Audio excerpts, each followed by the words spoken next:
All right, here we go. Study guide Q, final study guide for our school year. And I'm going to start straight from problem number 1 and on. So it says here, solve x plus 2 over 3 minus x over 4 equals x plus 2 over 24, and write a 2-column algebraic proof to justify your answer. So all year long, we've been working on having you, I don't know if you remember in all the other parts, I had you solve and name the property. Is that correct? No. That's exactly what we're doing with this, but except for we're creating it in a 2-column format, like so. That's all it is. So draw a 2-column format just as it is here.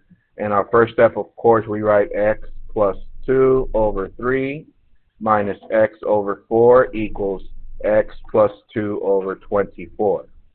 And this is step, and this is reason. Now, what did I write here? Because I need to what? I need to solve it. I need to solve. So what do I write as a reason, everyone? Given. That is correct. Given.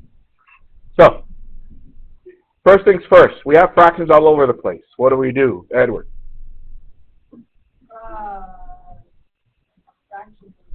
Fraction buster, which means we need to find the common denominator. What's the common denominator for all three?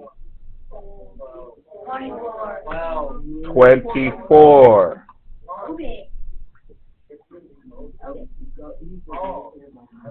Distribute, that is 24x plus 48 over 3 minus 24x over 4 equals 24x plus 48 over 24. And what is the property? Very good. Distributive property. All right. Next. Let's simplify this. 24 divided by 3, that's 8x, plus 48 divided by 3, that's what? 16. 24 divided by 4, that's 6x, equals 24 divided by 24, that's x, and 48 divided by 24 is 2. Can you guys see? Good? You guys need to get glasses. What? Okay, hold on. Let me change this then. Fine. There it is. Is that better? All right. So we simplified, so that is no property. I'm just going to put a little dash to keep track of my steps. All right. Next. Line down the equal sign, and what do?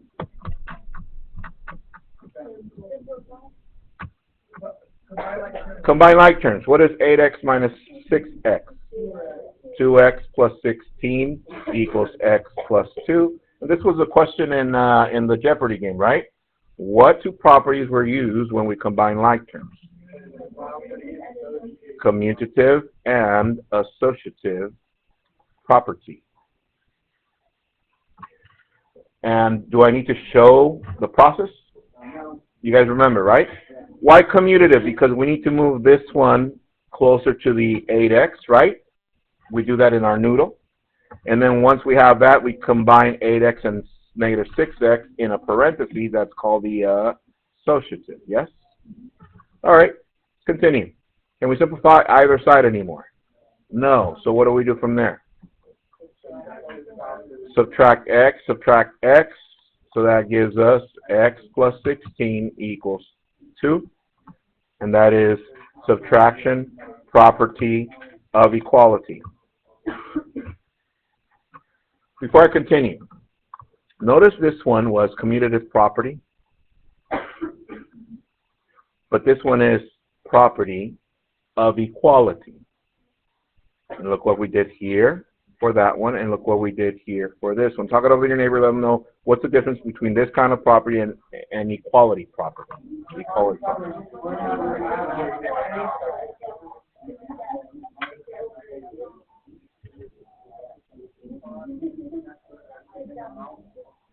All right, Mia, A, what's the difference?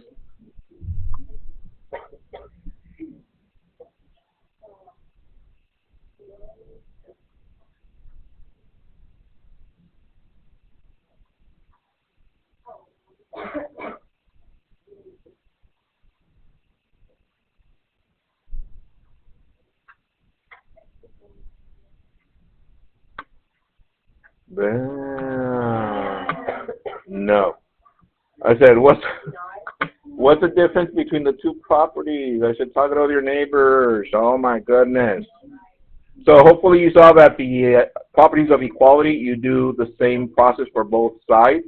The other kind of property does not. It just applies to either one side or the whole equation. Yes? All right, thank you. Continue. Minus 16 minus 16. X equals negative 14. So therefore, what do I write? Subtraction property of equality again. And lastly, what do I write here? Solution. Or solved, either way. Does that, that's pretty clear, right? We've done this before, yes? The only difference, we're just putting it in a two-column format. Yeah? All right, show me the difference. I'll come through you all with this. Yeah, this should be a piece of cake, right? This is like first quarter stuff that we did. This was a review from 7th grade, yeah? All right. Number 2. It says, a can of tuna has a shape similar to the shape of a large tank, water tank. The can of tuna has a diameter of 5 inches and a height of 3 inches. So let me zoom in for that. The can of tuna has a diameter. The diameter is the line that goes from here to here, from one side of the circumference to the other side. And that measures 5 inches. The height of the tuna, I'm going to do this side this time. The height measures 3 inches. So the tuna is in what? Inches. All right, then it says the water tank has a diameter of 15 yards, and we want to figure out the height. So the diameter from here to here is 15 yards, and we need to figure out this right here in yards, and this is in yards. Okay. So what do? So you left this one blank, and we're like, well, they're giving you two measures that are very similar to these. So we create a proportion, yeah? 5 over 3. 5 over 3, or some of you did 3 over 5, that's fine. And equal to 15 over x.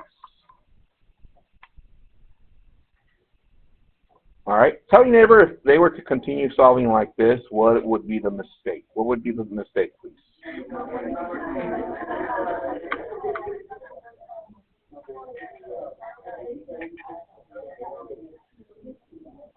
Edward, what would be the mistake if they would continue solving just like that? They didn't convert either the yards to inches or inches to yards. So what's easier, converting this to decimal to become yards, or these yards into inches? Yards into inches. So in 1 yard, there's how many feet? 3 feet. And 1 foot, how many inches? 12 inches. Therefore, in 1 yard, that is 36 inches. So how many yards do we have here? 15. So that means it's 36 times 15. That's 30. We got 3, 15, 18. 36, that's 540. So I'm going to rewrite this now in inches. 5 over 3 equals 540 over x, and now we have all inches. So now that we have a proportion, what do we know? Cross multiply, yes? Start with the variable. 5x equals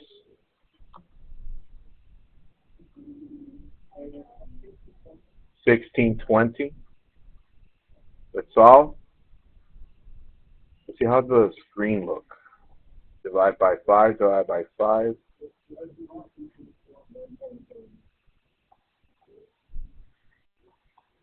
Does it look green?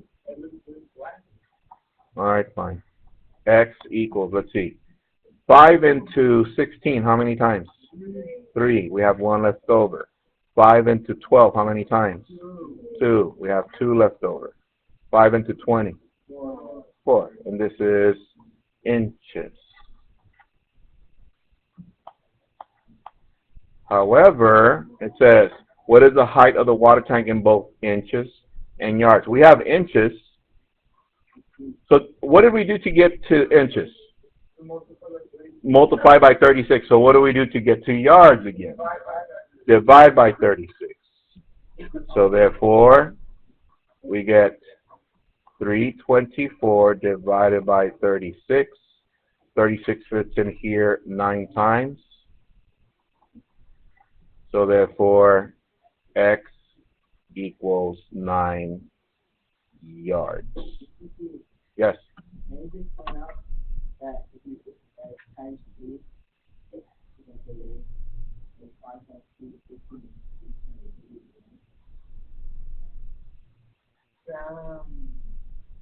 Right here? No. Yeah, I guess. You guess. I mean, like, you get, like, you find what times 5 equals the water thing. Oh, like doing this like the elementary kids? Like Yeah. this? Yeah. Yeah, we can, but we're not in elementary. You need to show me with equations and solve and show me the product and the work. Therefore, are we done? The height of the water tank is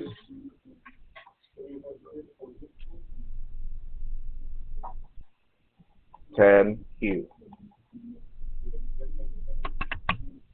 What's that? Okay. Bless you. We good with that one? Yeah, show me how comfortable you are with these. Yeah, we got these, yeah? Let's go to number 3. It says, Jonathan goes to the grocery store to buys M pounds of mangoes and P pounds of plums.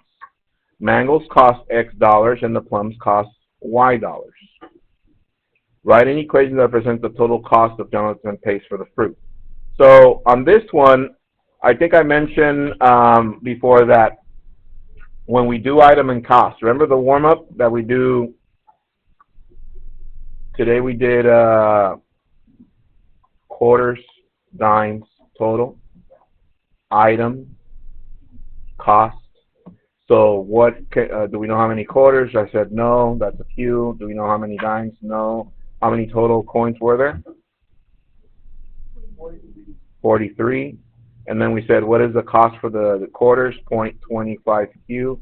Cost for the dimes is 0.10 D. And the total amount was 775. So what do you guys notice here? What goes first? The cost. And then what goes second? The item. You guys notice that? All right. So with that same idea, we need to write an equation that will give us a total cost. The total cost is C. All right. What is the first item? Mangoes. They give us the letter M. But do we write letter M first? No, we write the cost of the mangoes. Do they give us a cost for the mangoes? Yes, they do. X. So that we're going to write X and then what? M. Plus. What is the next item? Plums. Do we write the letter P first? No. What is the cost? Y. So we write Y, P. Yes? The what? We did. No, I mean like, yeah. All right, so let me explain it again over here with what I just did with the system.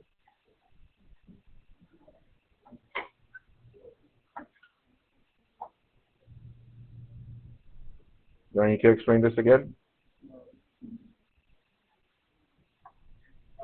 What goes first? And second? Okay, yeah. All right, so with that said, we got that. But then it says write an equation for the total cost, but now with a 25% discount. So for example, let's say I buy some Jordans, and the cost is $100. Okay, that's regular cost. But I see that that store has a discount of 25%. So the total cost is the $100 minus $100 times what? 0.25. So there's two ways of writing this. I like to keep it straight with a 25. Some of you see it as 0.75 total cost. Yes? So some of you did this. Some of you did 0.75 xm plus yp. Hands if you did that. Yeah, I'll take that. But we can also write it as C equals xm plus yp. But you're going to take away how much? 25%. Therefore, xm plus yp, and that multiplied times 0.25. That's leaving it as it's written there. Now, can I take both of them? Yeah, either one. Yes.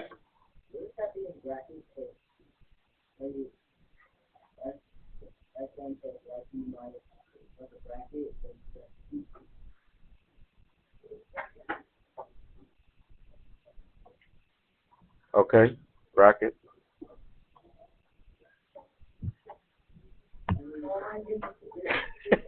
Number, let's go. Number 4. It says, Leslie joins a club that has an initial fee of $100 plus fee of $20, monthly fee of $20. Rashad's club charges $20 initial fee plus $40 per month. In how many months will the clubs cost the same? So how many clubs do we have? 2. So then I do 1, 2, and 1 across.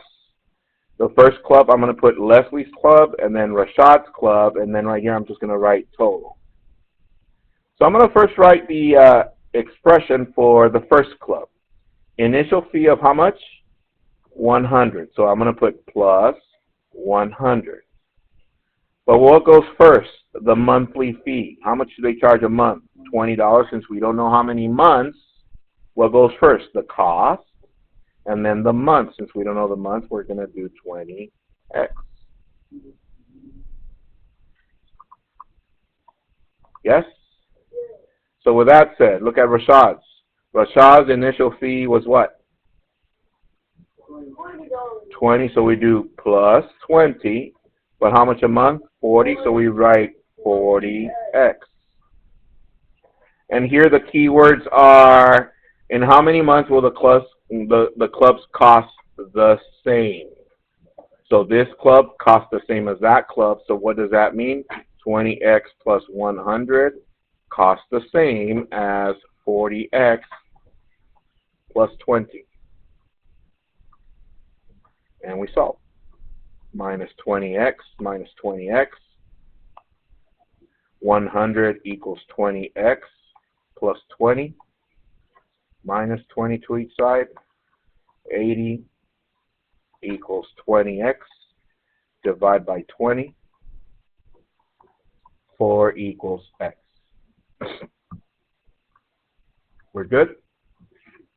No. The clubs cost the same in 4 months. 10Q. Yes. So, like, after the 4 months, what do you think?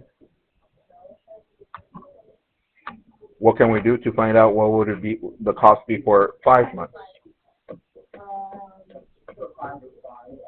That is correct. Let's do that. I'll do that since Edward's wondering. All right. So instead of x, we do a 5 here times 20 plus 100, and 40 times 5 plus 20. Let's see. This is 100 plus 100. That's 200. This is 200 plus 20. This is 220. So after 5 months, which one starts costing more? Rashad's, yeah. Good question. All right. It is. No, but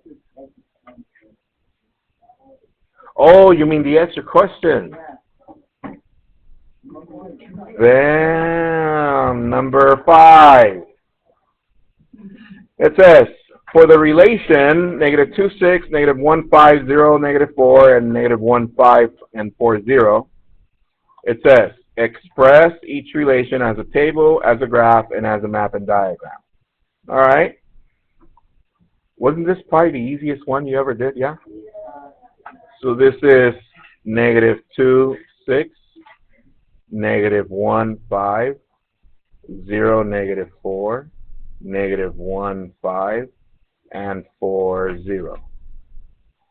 All right, let me plot this. -2, 6, -2, 6, -1, 5, 0, -4, 1, -5, and 4, 0. All right, and then here X, Y. So therefore it's -2, -1, 0, and 4. Yeah?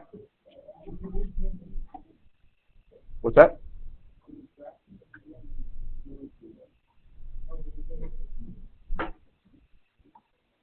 Four zeros right here. 0, oh, 0, -4, my bad. There it is. Thank you. I did that to see if you're paying attention. And then we got -4, 0, 5, and 6. All right, let's show the mapping. -2 to what? To 6. -1 to 5. 0 to -4. And 4 to 0. And that's it. Yeah, it's already there. So, give the domain and range. Domain. Ready? Check this out. Whenever you have this done, just look at the mapping diagram and just write them in order. -2, -1, 0, and 4. What's the next one? The range. Looking at the mapping diagram, -4, 0, 5, and 6. Is this relation a function, everyone? Yeah. Yes. Because for every input, there is exactly one output. 10Q. Let's go. All right, here we go. Problem number 6. Now, you should have a blank sheet of paper and working on these with me. So copy this equation. M equals y sub 2 minus y sub 1 over x sub 2 minus x sub 1. And we're solving for y sub 1. All right.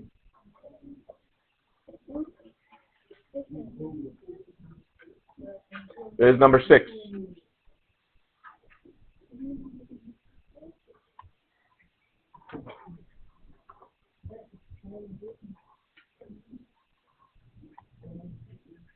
So what are we solving for? Y sub 1. Yes? Okay. So let me make some room here. In order to solve for y sub 1, line down the equal sign, and I circle y sub 1 so I can stay focused with that. Okay? So right now, it might seem like a lot of variables to move around, but before I do that, let me go back to the beginning when we did some simpler ones. Look up, please.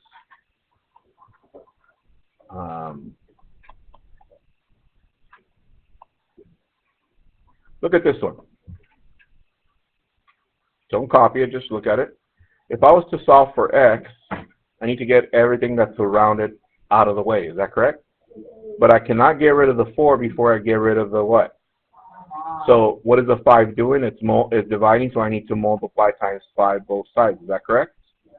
And then from there I work on the numerator. So with that same idea, what do I need to get rid of here in order to start getting everything else out of the way? The denominator. So the denominator is dividing, which means I need to multiply times x sub 2 minus x sub 1 both sides times x sub 2 minus x sub 1 both sides. So my new equation is m parentheses x sub 2 minus x sub 1 equals, this became a giant 1, so what do we have left? Y sub 2 minus y sub 1. So far so good? All right. Once again, I need to leave this by itself. I need to get rid of y sub 2. So what is the invisible sign here? It's a positive, so how do I get rid of that? Minus y sub 2 minus y sub 2. We're left with m times x sub 2 minus x sub 1 minus y sub 2. And all that equal to negative y sub 1. Am I done? No. What's invisible here in front of y sub 1? It's a negative 1. It's multiplying, so the inverse is to divide by negative 1. Divide by negative 1. So therefore, negative m x sub 2 minus x sub 1. And this negative y sub 2 becomes a positive y sub 2 equals y sub 1.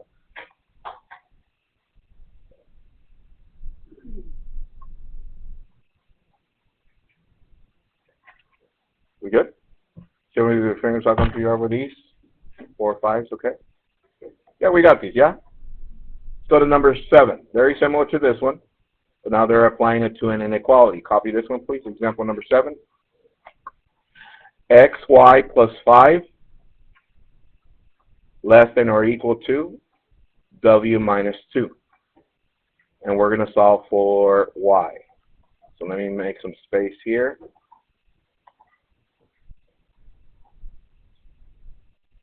We're solving for y, so circle the y, line down the inequality symbol. So look at the left side. Where do I start, everyone? Minus 5 minus 5. We're left with x times y less than or equal to w minus 7. All right, we're still not done leaving y by itself. What's next to it? It's multiplying, so we divide by x, divide by x. Y is less than or equal to w minus 7 over x.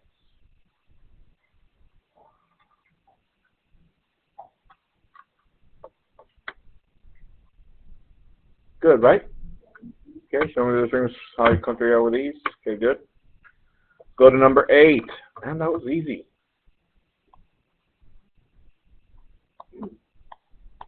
It says, number 8, copy this. Let me zoom into the inequality. Negative 14 less than or equal to 4x minus 10 less than 6.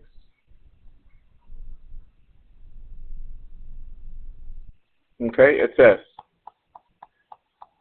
solve the compound inequality and graph the solution.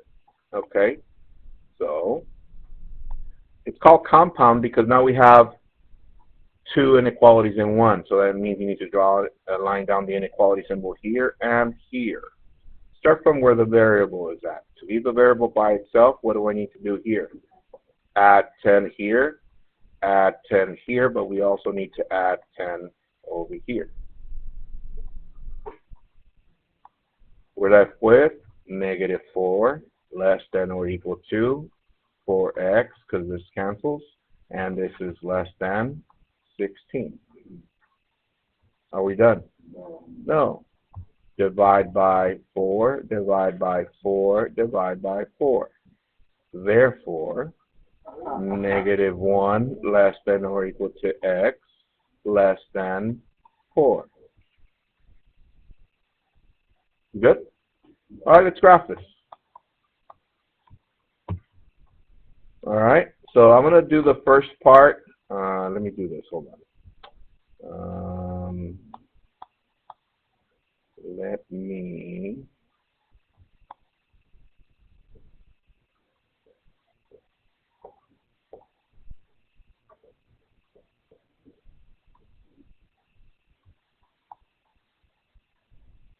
All right, I'm going to do this first part, and I'm going to graph the first part of the inequality, so this part right here. Where do we start? What's our dividing point? -1. Is it a solid or open point? Solid, so we put a point on -1, and it's a solid point. Next, we're going to test a number to see which direction we graph. Which number do I usually use? 0. So instead of x, I'm going to use 0. And let's read it. Is -1 less than or equal to 0? Yes, so if 0 worked, that means I'm going to shade towards 0.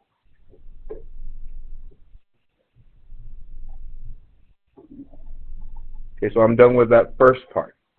Now I'm going to box the second part of the compound, which is x less than 4.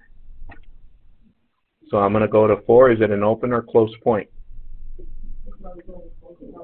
Open. So you do an open point. If it's kind of like blurry, make sure you point out and let me know this is open. Because if I can't tell, if you make it too small, I'm still going to dock you points. Okay, make sure it's clear. So which number would you like to test? 0 again. So we do 0 less than 4. Let's read it. Is 0 less than 4? Yes, so that means I'm going in the direction of 0. There it is. What do we notice? That both shadings intersect, so this is an and. Am I done? No, we need the solution set. Therefore, solution set of all x's such that we use the first dividing point, the last dividing point, x in between the two, and this one is closed, and this one is open. And we're done.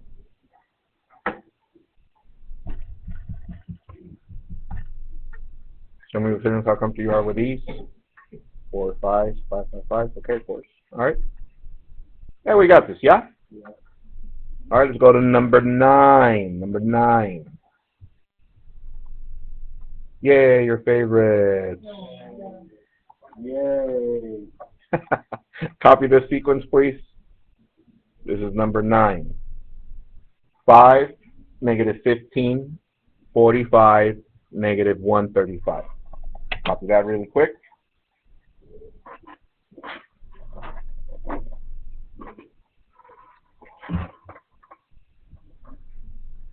All right, let me zoom out so I can check the instructions.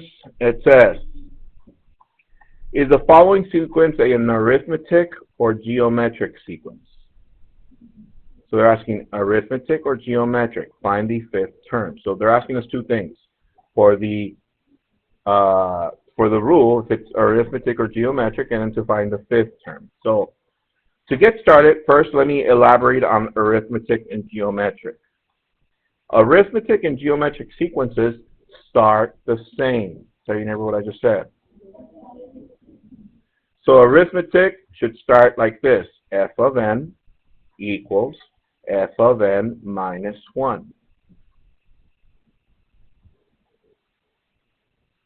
So tell your neighbor how you would start a geometric sequence.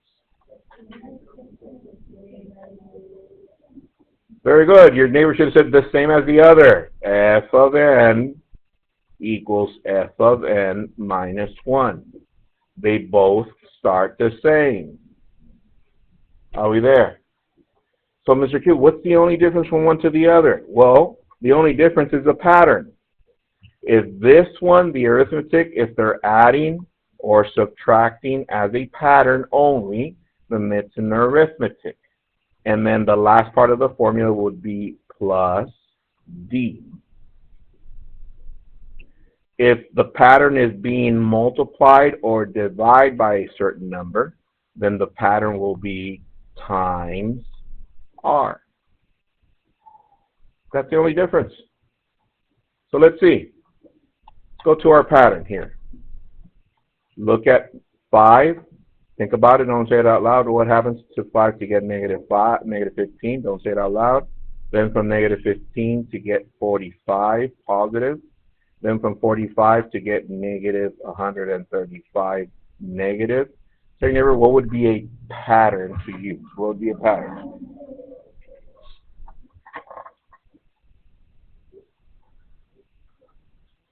Carelli, what's happening? Times negative 3. Do you agree with that, everyone? So if we're multiplying, what kind of sequence is this? Everyone? Geometric. So that means here on this blank line, you're going to write f of n equals f of n minus 1 times r. And right below it, you rewrite it. F of n equals f of n minus 1 times, but now we have a value for r. What is that value? Negative 3. And that's our sequence. Now, are we done? No. They're asking us to do one more thing to find the fifth term. So once you finish writing your sequence here, I want you to do this. Look up, please. Go to the first number. You're going to write f of 1. It's what? 5. What is the next one? F of 2. What is this one? F of 3. What is this one? F of 4. And which one are we looking for? F of 5. We need to find that one. So that means that here we're going to write what? F of, instead of n, what goes there? 5 equals f of 5 minus 1 times negative 3. F of 5 equals f of, what is 5 minus 1? 4 times negative 3. And here's where some of you make mistakes. You forget that once you get to this part, you don't do anything else except substitute a value. What was f of 4? Well, let's see. Negative 135. That goes right there. Negative 135. And then we bring down times negative 3 equals to f of 5. And my last step, f of 5 equals, is it 405 positive? And then write fifth term, 10Q. Look at that. I should make a shirt and put it in my channel for some Q merch. Let's go. Be nice. All right, before I continue, without looking at the notes and without looking at the screen, turn to your neighbor, let them know the beginning of the arithmetic and geometric sequence.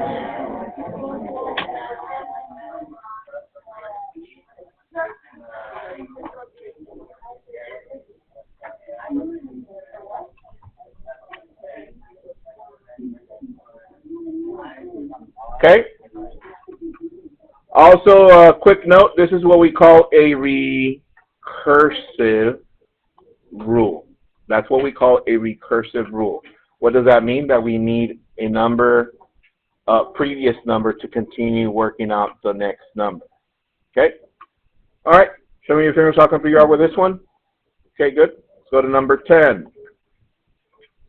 Oh, yes. Be nice. Copy this pattern, please. 150, 135, 120, and 105.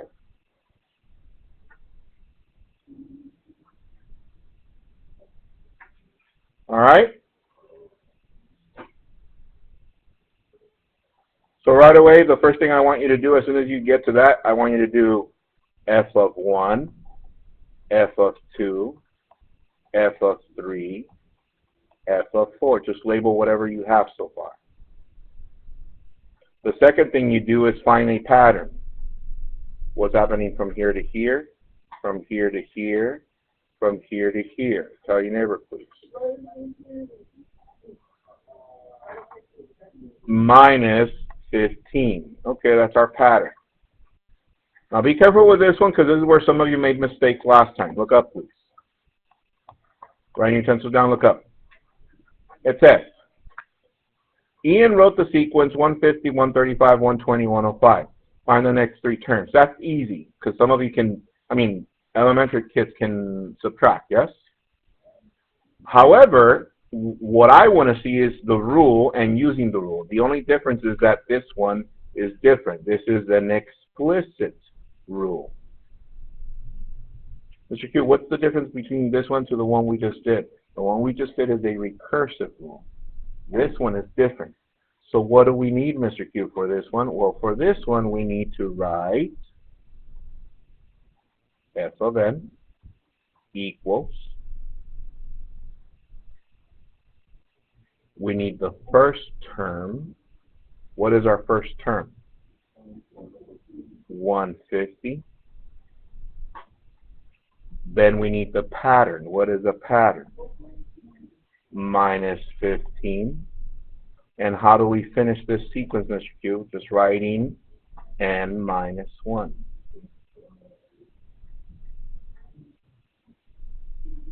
So let's see. What never changes? F of n never changes. And the n minus 1 never changes. So what is the only thing that we need to have to write our rule? We need first term, f of 1, and the pattern, whatever the sequence. So whatever the first term was, goes here, and then the sequence. What if it was being added 15? What would we write here on our new rule? Tell your neighbor, please. F of n equals what? 150 plus 15 times n minus 1. That is correct. All right. So with that said, they want us to find the next, how many terms? 3. So we need to find f of 5, f of 6, and f of 7. All right. Substitute. F of 5. 150 minus 15, parentheses 5 minus 1. F of 5 equals 150 minus 15 times, what is 5 minus 1? 4. F of 5 equals 150 minus 60. So what is 150 minus 60? 90. And that goes right there. Let me zoom out. So that was for f of 5. I'm going to go next to that, and I'm going to do f of 6. F of 6 equals 150 minus 15 times 6 minus 1. F of 6 equals 150 minus 15, parentheses 6 minus 1 is 5. F of 6 equals 150 minus 75, which is what?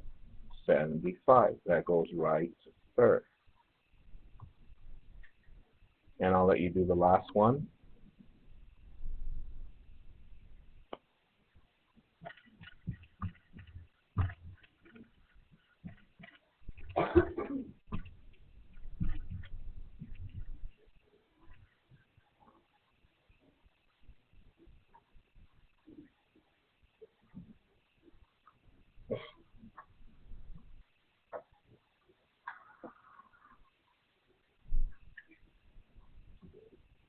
So you should have gone, what, 60? Yes? Okay. So any questions between recursive and explicit? No? Show me the things, how come through you are with these? Okay, good. You guys remember when we first started with all this, you guys were freaking out? Yeah? Yeah, I don't like it. Be nice. Maybe they didn't like you.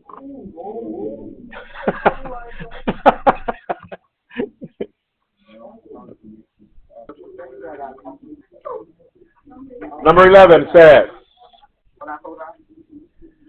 write an equation in slope-intercept form that passes through the points 3, 6, and 6, 7. Copy that, please. You don't have to call all the verbatim because you already have it. Just copy the 2 points, 3, 6, and 6, 7.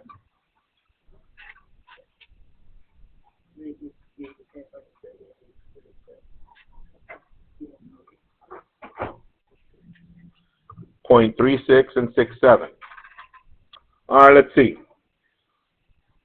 It says here, write an equation in slope-intercept form. So what is the first thing we write? Y equals mx plus b. The second thing we do is we need to rewrite it now with using numbers. What is the first thing we need? We need a slope. Do they give us a slope? No, but can we find the slope given 2 points? Yes. So we write our formula. M equals y sub 2 minus y sub 1 over x sub 2 minus x sub 1. I'm going to rewrite that again. Blank, minus, and minus. Before I substitute values, I'm going to label my points. Bless you. X sub 1, y sub 1. X sub 2, y sub 2. So, y sub 2 is 7. That goes right there. And y sub 1 is 6, right there. X sub 2 is 6, and x sub 1 is 3. What is 7 minus 6? That's 1. And what is 6 minus 3? 3. So my slope is 1/3. Where does that go? Right here underneath my original equation that I wrote down. So I write 1/3. Next, which point would you like me to use to fill in for x and y? The first or the second? Now, doesn't matter. No. So at this point, you can use either one. Does everybody get my point? So instead of x, I'm gonna use the first point. Instead of x, I'm gonna write 3, and instead of y, I'm gonna write 6. Bring down the equal sign plus b. So what is 1/3 times 3? 1 plus b equals 6. Solve for b. Minus 1 minus 1. 5 equals b. Now that we have enough information, we can write our equation, yes? Y equals 1/3 x, and at the end, plus 5. Let's go. All right? Let's go to part B. Write the equation in standard form. So when you get to this part, rewrite it. Y equals 1/3 x plus 5. Standard form means that we need to leave x and y on the same side by themselves. That means I need to bring x to the other side, yeah? So what do? Subtract 1/3 x, subtract 1/3 x. That leaves us with negative 1/3 x plus y equals 5. Box it, label it, standard form. Let's go to part C. Part C says graph the equation. Now, do I need to use the standard form? No, I can use this one. So I'm going to use the original one that I came up with. I'm going to write it again here next to here. Y equals 1/3 x plus 5. So where do I start graphing? At positive 5. That's 1, 2, 3, 4, 5. Right there. Okay. Then it says 1 up, 3 to the right. 1 up, 3 to the right. 1 up, 3 to the right. If you leave it like that, just with points, I'm going to take off a point. You guys get my point? Oh, got it. Make sure you draw a straight line through those 3 points or 4 points, whatever you come up with. So that, like that, it tells me that you understand what it means to graph.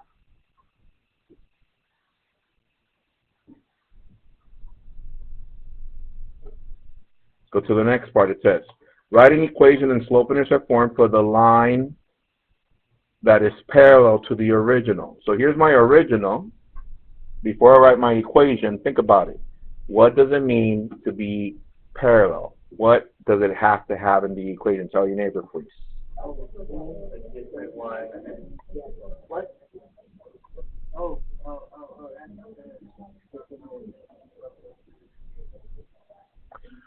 Reagan, what does it have to have? Different y-intercept. Okay. What else? Haley Ann. Close.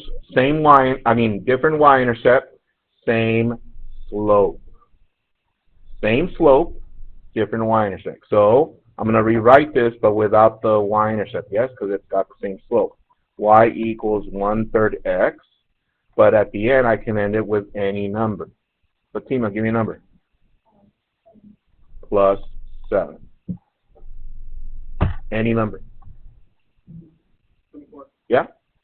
No. Any number except 24. Next, look at part E. Write an equation in slope-intercept form that is perpendicular. So let's think on that one. Don't say it out loud. First thing. I remember this one perpendicular. Something happens to the slope.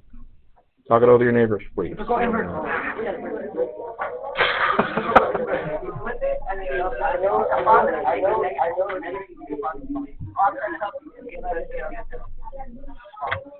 Alright. Nice. Charlie, what do we do to the new one? To the slope?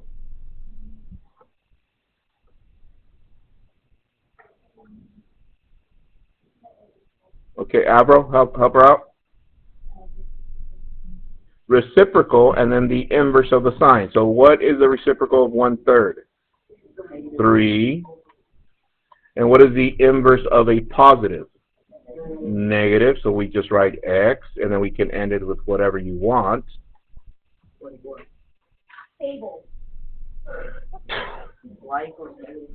Plus 23, Michael Jordan. 0, whatever it is you want to end it with, but remember the rule. The slope has to be the reciprocal inverse. Okay? All right, let me zoom out. Let's see. Look at that. If I make a shirt, put it on my YouTube channel, Cube merch, bam, let's go. Show me with your fingers how comfortable you are with these kind. Some 4 5s, 4 5s. Okay, we're there. Go to number 12. Yeah. And then put it on a shirt and everybody will go. Okay. Here we go. Let me zoom in. It says, the Environmental Club, this is number 12. The Environmental Club is selling water bottles for $4 and tote bags for $8 to raise $160 to donate. Now, before we get started, I want you to look at the little grid that they gave us. Look at the grid. What is labeled tote bags? What variable? Y. And what is labeled water bottles? X. So let's go over here. In your information, the very first thing you should do, look for the water bottles. You're going to label that X. And the tote bags, you're going to label that Y. Why? Because I don't want you guys to get confused when you're writing your equation. All right, here we go. There we go. It says, write a linear equation for the fundraising. So $4 water bottle. So how do I write that? 4x. It's right here. 4x. Okay. Plus, what else do they sell? $8 bag. So that means 8y. To give us a total of how much they want to raise, which is 160. So we're done with our linear equation. There it is. Part B, it says identify and interpret the X and Y-intercepts. So once you get there, over here on the side, rewrite it. 4x plus 8y equals 160. To find the X and Y-intercepts, remember that we had a method that we used? The cover-up. So check this out. If I was to cover up first the y, what do you see? So I write 4x equals 160, and I solve for x. Divide by 4, divide by 4, x equals 40. So my x-intercept would be 40, 0, x-intercept. Thank you. Thank you. All right. Next, I cover up the x this time. What do I see? So on this side, I'm going to write 8y equals 160, and I solve for y. Divide by 8, divide by 8. Y equals 20. That means 0, 20. That's my y-intercept. Yes? All right. So now that we have that, it says, identify and interpret the X and Y-intercepts. So let me write the X-intercept. The X-intercept is 40, 0. X-intercept. Look at it. 40, 0. What does the X stand for? Water bottles. Let's think about it. What does this mean? Think about it. Don't say it out loud. Here's our equation, what they sold to get that much fund raised, and here's our X-intercept. Tell your neighbor what this means, please.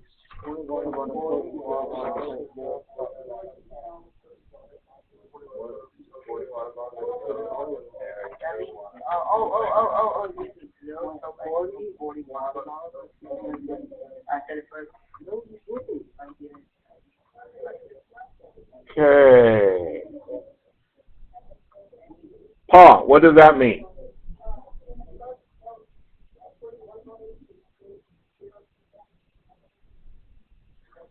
So the club, when the club sells 40 waters and 0 bags, they have $160.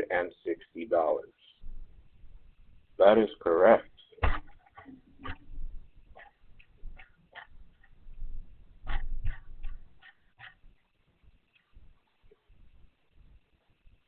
Next, y-intercepts. 0, 20. So you remember what that one means.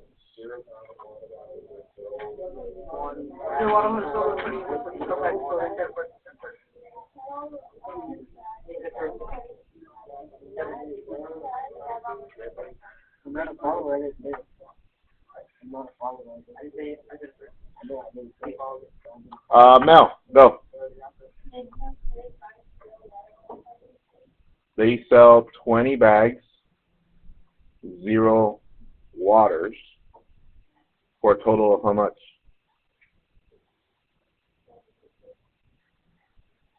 Of 160. That is correct.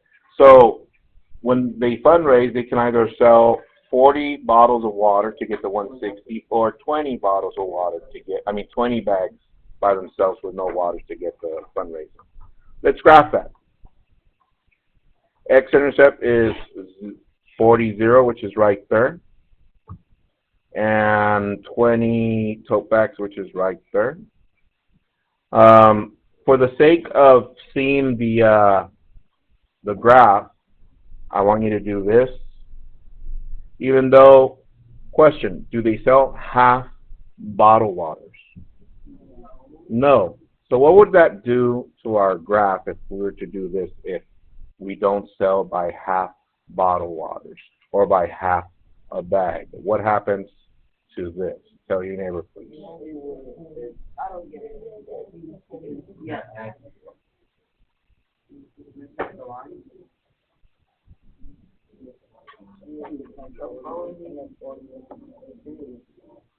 Luca, what would it do to the line?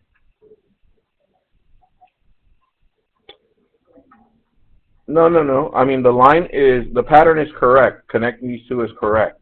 But what I said is that that is true if we would sell half bottled waters, because this is assuming that half of X, and there's a point there, 1 of X, 5, and so on and so forth, right?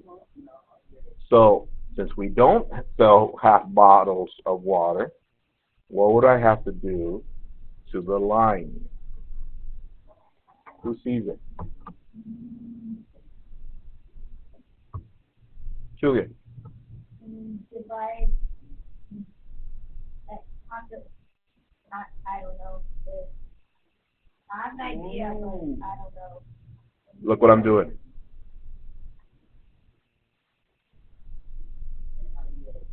What did I erase? The halves. Why did I erase the halves?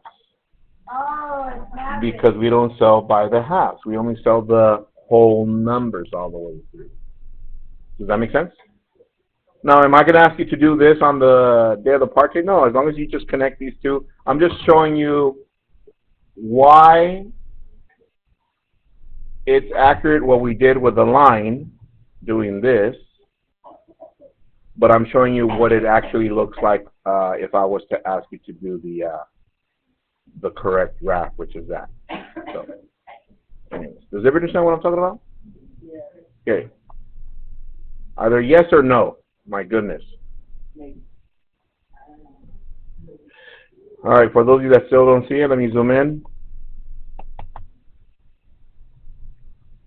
1, 2, 3, 4, 5.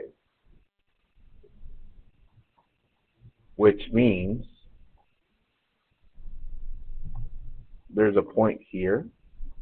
There's a point at 1 something, at 2 something, at 3 something, at 4 something, and at 5. How about, is there such a thing as a half of a water bottle? No, that's why I don't put a point here, here, here, here, here, because those are half bottles of water. All right, it looks like some of you still don't see it.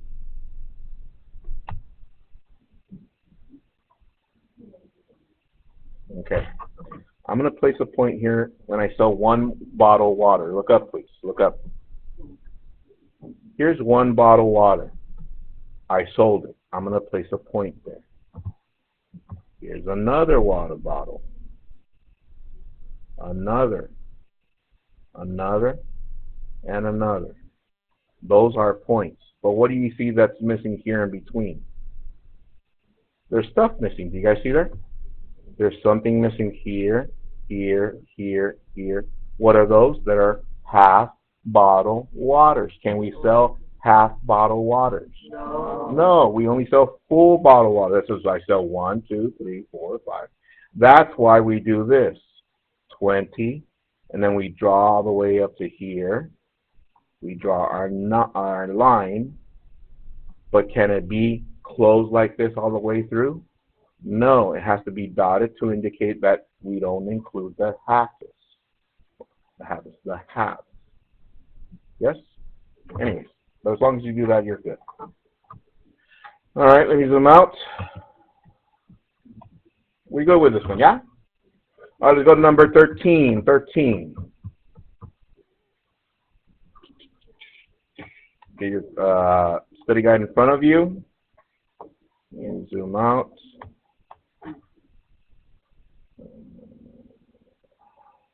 Let me do this.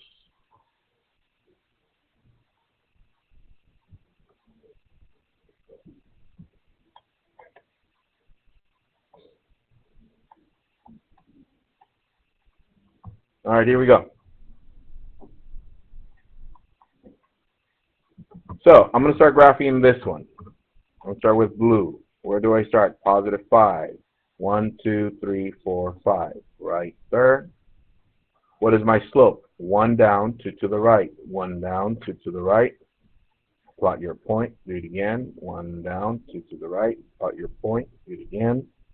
1 down, 2 to the right. Plot your point. graph your line. So look at this. The inequality tells us that it's a solid line because it has an equal sign in it. So I'm going to draw my solid line through those points. There it is. Therefore, notice that this line divided, look up please, divided the whole coordinate plane into two sections, down here and up here. Do you guys notice that? Here it goes again. This line that we just drew divided this whole coordinate plane into two sections. This section down here and the section above the line. You guys see that? Okay, let's find out where we need to shade. Here it goes. Because I'm going over this one step by step because some of you are still getting confused with this. So I need to use the y, the less than or equal to, and the first number I circled, which was positive 5. Let's read this. Y is less than 5. Where's 5 at? Right here. What numbers are less than 5 on the y-axis? 4, 3, 2, 1, 0, and all the negatives, all these. Where are those located according to this line? Are they above or below it? Below it. Below it. So I'm going to shade everything below that line. You're saying, Mr. Q, but you're not shading the same way as the other ones. Doesn't matter as long as you shade everything below it. Yes? All right, let me go over the second one. To graph it, we need to solve for y. So that means I need to add x. We're left with y greater than x minus 3. So where do I start? Negative 3. 1, 2, 3. There it is. My slope is 1 up, 1 to the right. 1 up, 1 to the right. 1 up, 1 to the right. 1 up, 1 to the right. 1 up, 1 to the right. 1 up, 1 to the right. My line, look at the inequality symbol. Does it have a little dash? No. That means it's a dotted line. So I'm going to do a dash or dotted line going through those points. There it is. All right. Now that I have that, let's read this. It says y is greater than negative 3. Here's negative 3. What numbers are greater? All these. Where are they located according to this dashed line? Above it or below it? Above. So I shade everything above the dotted line that I just graphed.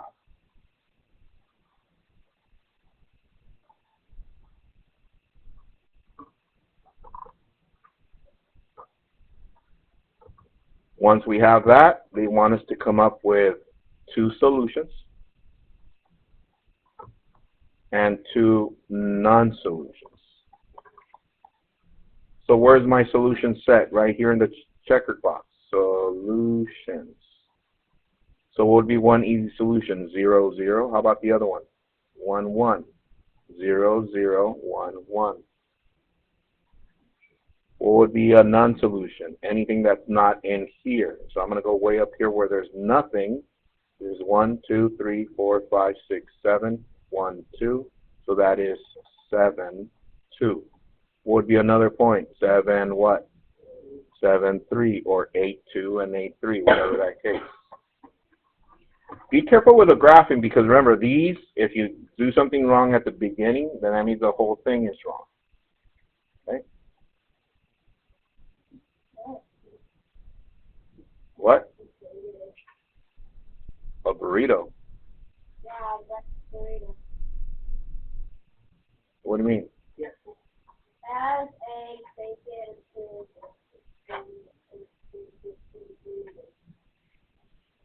I don't understand what you're talking about.